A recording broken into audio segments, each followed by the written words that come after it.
The frontal sinus is most complex of the paranasal sinuses. It demonstrates great variability in size and septation, and they are rarely symmetrical, and most of the time they are asymmetrical.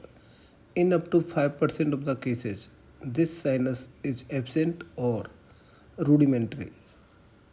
The frontal sinus ostium drains into an hourglass shaped space in the frontal recess. Previously, this was known as frontonasal duct, but actually, this is not a tubular structure. So, this name later given as a frontal recess. The frontal recess is a three-dimensional space which communicate with the ethmoid infundibulum within the middle meatus.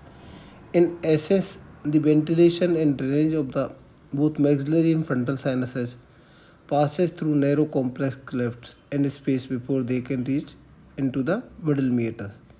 These clefts and space are part of the anti-ethmoid cells. A normal healthy frontal sinus is therefore dependent on the health of the anti-ethmoids.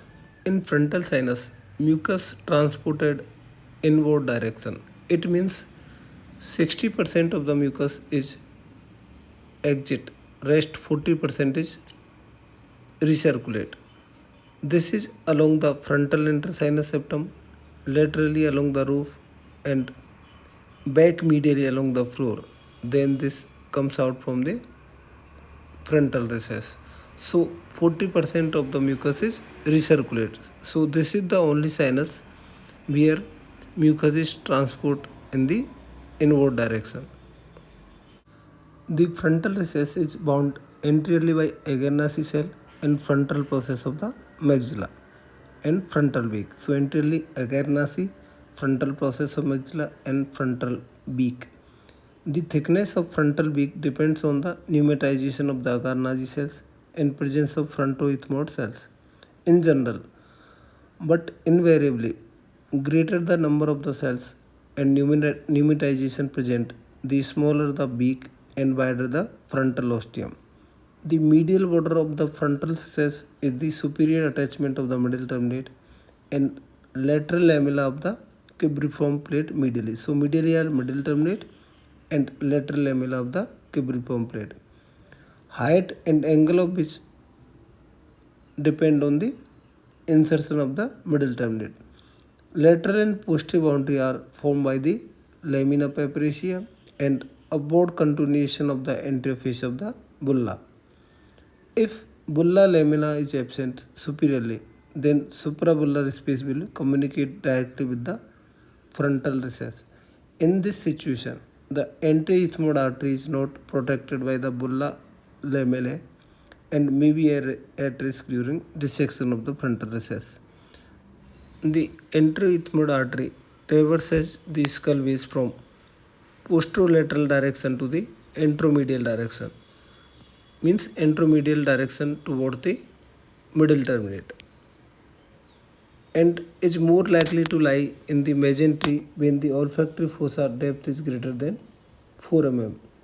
Superiorly, the frontal recess communicate with the frontal sinus, but posterior to this, the roof is formed by the fovea ethmoidalis.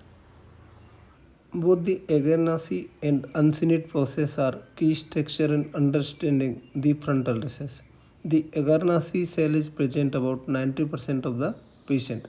The crescent-shaped uncinate process attaches inferiorly to the inferior terminate, but superiorly it can attach to the lamina papyracea about 33% of cases, skull base 10% of cases, and middle terminate and combination of above maybe 60%. When present, Agarnacy cell, medial, posterior, even superior wall of the Agarnacy cell are often attached to the intimately related to the superior aspect of the uncinate process.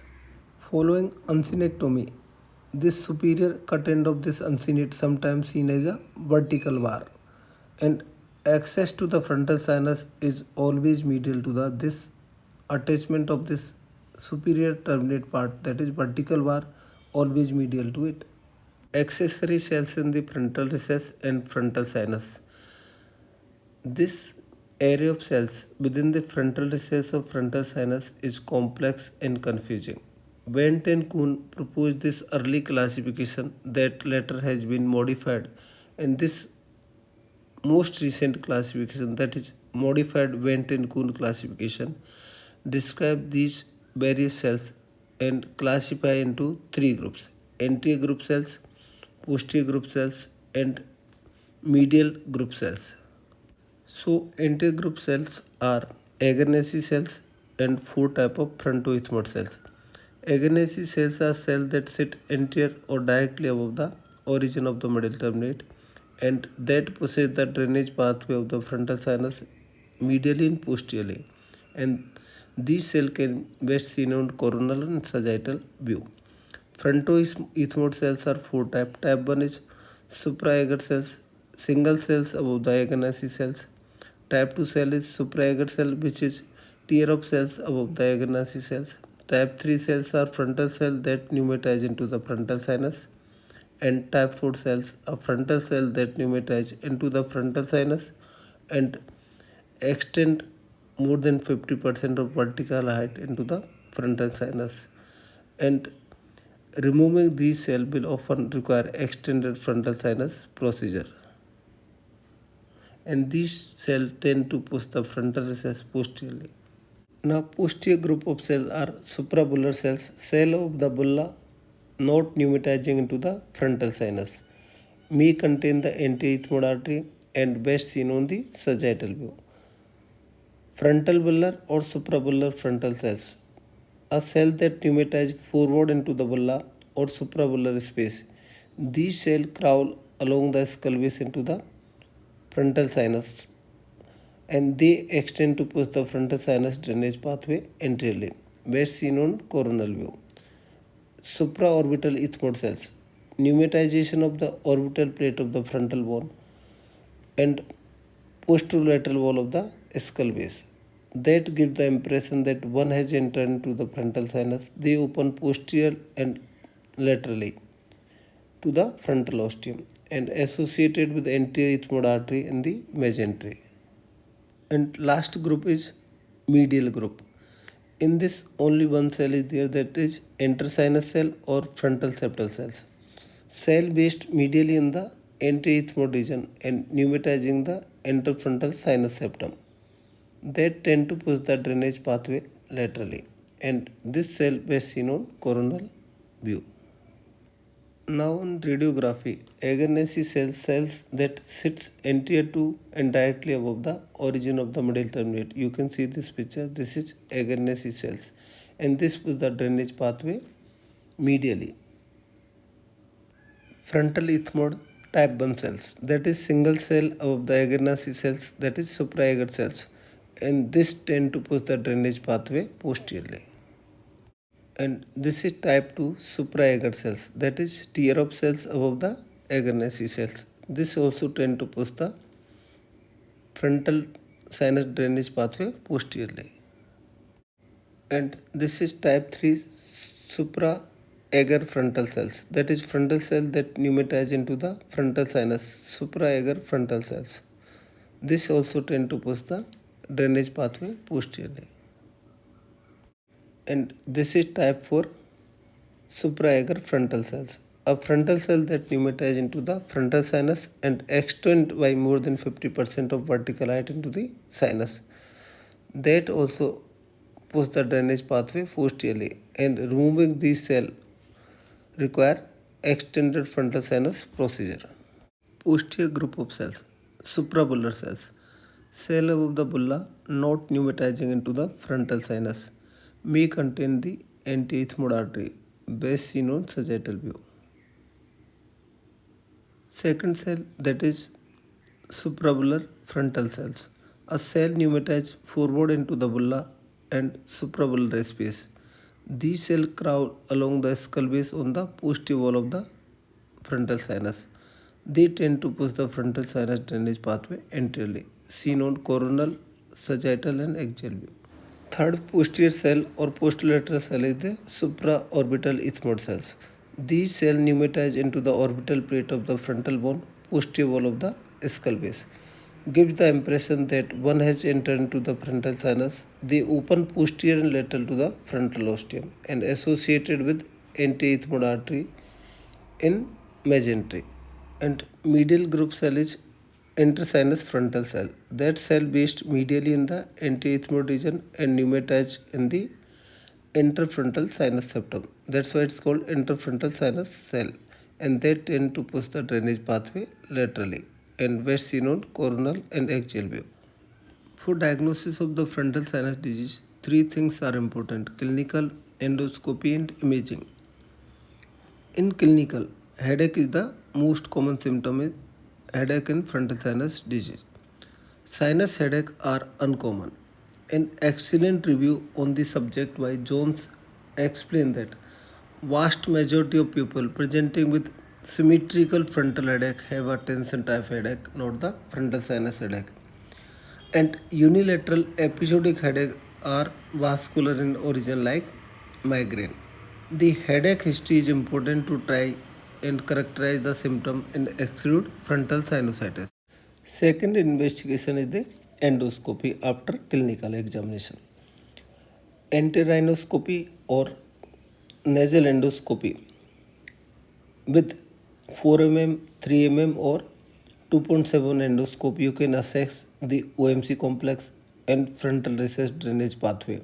So any tumor or obstruction or sinusitis or first discharge you can see in the OMC area or frontal recess area. In imaging, first investigation is the CT scan. Clinical history in nasal endoscopy are essential in managing patient with frontal sinus symptoms, and imaging is complementary. CT is the first choice of the radiological imaging for sinus disease and is essential for planning surgery. In pre-operative planning, coronal sinus image are most frequently used due to better correlation of the radiological and clinical finding during endoscopic sinus surgery. So, CT scan is the first and better investigation for sinus disease. MRI. MRI offers excellent soft tissue detail but not bony definition. It is very useful in differentiating tumor from the retin secretion. Tumor tend to enhance with T1 weighted gadolinium enhancement while fluid does not enhance on the T1 weighted imaging. While mucus and secretion tend to avidly enhance on the T2 weighted imaging. MRI is very helpful in assessing the dual interface between the sinus cavity in orbit and intracranial cavity. Enhancement of lamina papyracea or dura may indicate tumor involvement, and indeed, dural thickening of greater than 2 mm and loss of hypointense zone and nodular enhancement are highly predictive of dural invasion by the malignancy. MRI also helpful in distinguish mucosal formation from the necrosis and infection. It is recommended that in cases of unilateral sinus disease, both CT and MRI are routinely done. The two imaging modalities are complementary in diagnosing the tumor, inverted papilloma, fungal disease differentiation. The characteristic appearance of fungal disease are isor hypoattenuated single on T1 weighted imaging and signal void on the T2 weighted imaging. So, both CT and MRI are complementary to each other. Graduated approach for frontal sinus lesions or disease. No exploration means there is no disease, so you should not explore the frontal sinus. Balloon sinuplasty may be role in certain situation when limited disease is there in the frontal sinus. Draft type 1 frontal sinutomy, ethmoidectomy, removing the cell within the frontal recess. Draft type 2, removing cell extending to frontal sinus and resected bone between the lamina papyracea and middle terminate type second A and up to the nasal septum type second B. Draft type 3, modified endoscopic Lothrop procedure or frontal sinus drill out procedure. Resection of the floor of the frontal sinus and superior nasal septum and interfrontal sinus septum. Osteoplastic flap or draft 3 with obliteration, removing all the mucosa within the sinus and obliteration with the fat. Riedel's procedure, removing of the entry table of the frontal sinus and cranialization, removing the sinus mucosa and the posterior table of the frontal sinus. So this is the graduated approach for frontal sinus surgery. New proposed classification for frontal sinus disease are grade 0 means no bone or tissue removal, only balloon dilatation is done. So in this no tissue removal is there. In type 1 removal of cell in the frontal recess not directly obstructing the frontal ostium. In type 2 removal of cells obstructing the ostium but not extending through the ostium. In type 3 removal of cell extending through the frontal ostium not binding the frontal ostium, that is removal of cells only in these 1 to 3. Grade 4 is removal of cell extending through the frontal ostium with enlargement of the ostium, mainly bone removal, frontal beak is removed. In type 5, there is removal of the frontal ostium with lamina papyracea to the nasal septum. It is just like draft 2b. And grade 6 is the bilateral enlargement of the frontal ostium into common ostium and resection of the superior nasal septum, intersinus septum and floor of the frontal sinus. It is just like draft 3. And there is in grade 5 and 6 there is removal of bone is there.